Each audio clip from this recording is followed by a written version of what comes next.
one dominant, not the only, but one dominant strain that comes out of Greece, and Plato especially, is the idea that human beings are not a natural kind, by which I mean they're the sticking together of two completely different kinds of things. On the one side, a mind which is invisible and probably immortal, and a body which is visible and mortal. The Greeks believed that no other animal has that property. When a dolphin, a wombat, or a terrier die, all of it dies. Human beings like Eliot Kavanaugh are resident to something much more dignified and mysterious that has another career, an immortal or reincarnatable career somewhere outside his body. He's just using that and visiting it. Just think about that. Think of how powerful that image is. And that means that when Eliot dies, what's represented is some elementary part of him leaves him and goes somewhere else. And we need to have a story about where it goes. And Eliot, during his life, has to be really wary of what he does in order that his post-death existence be the kind he'd like. You ever think about that? I mean, about that, I don't know. So I don't know if I think of it that way, but yeah. I mean, if you believe it. Yeah. How many people here suspect there's something after you die? How many people are absolutely certain there isn't? 100%. How many people aren't sure? Okay, so we got the normal mix.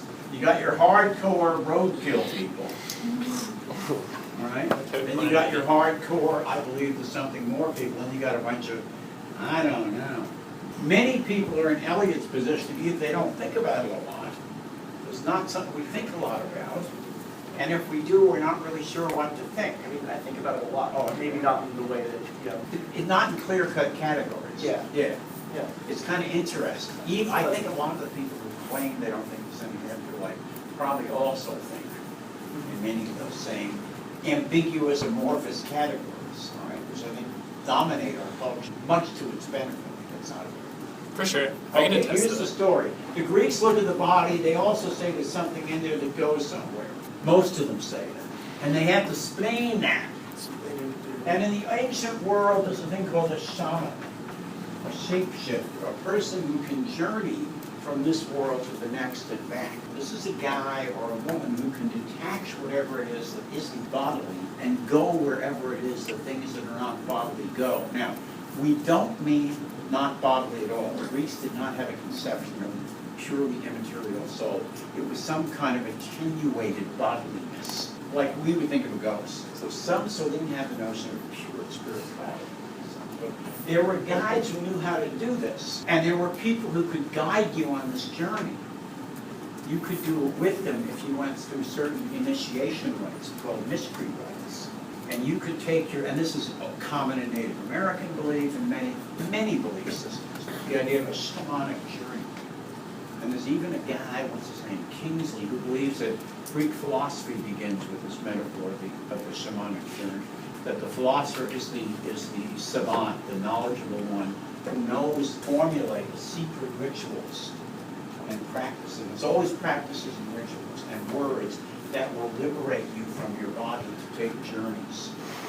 In fact, one of the great, what's called the pre-Socratic philosophers, Parmenides, has written, he writes a wonderful poem that we still have, in which the philosopher goes on a journey to the other world, and the big gates open, and there's justice. So people believe there's some place that people can go if they have special skill and knowledge, and that they can guide other people there, and that you can learn about this other world and prepare yourself for it.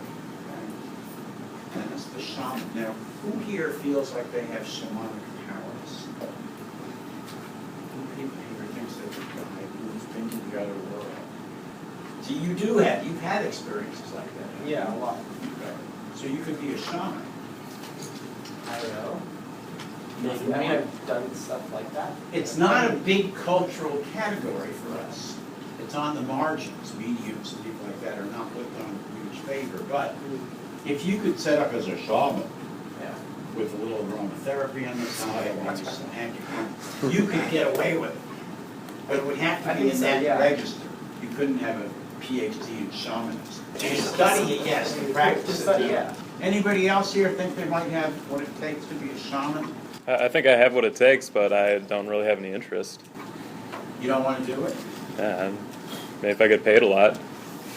I don't know if the shamans made a lot of money. They may have. I have no notion of what the salary scale is. Are you rich?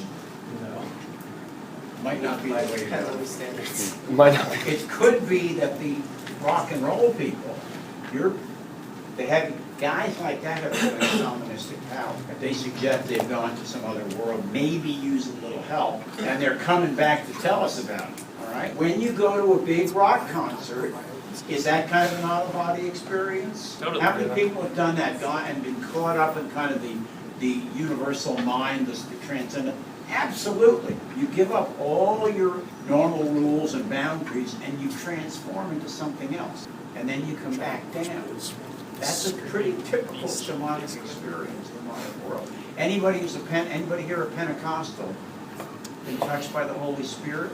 Nobody did. Nobody's pew or spirit. Who's done gloss? And nobody's spoken in tongues? This is a native-born form of exoticism that ought to be practiced more. Pentecostalism, a wonderful subcategory. Protestantism that most upper-middle-class white people want nothing to do with.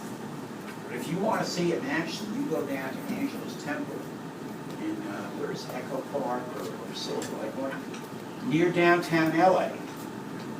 And man, I've gone there, I've seen some, it's an amazing place. It was founded in the 20s by one of the great figures in American visionary history, Amy Semple McPherson, a high school dropout Canadian poor girl who became a huge spiritual leader in LA in the 20s. And she get 10,000 people to Angela's Temple on Sundays. And she was a Pentecostalist, and she believed in a shamanic practice that the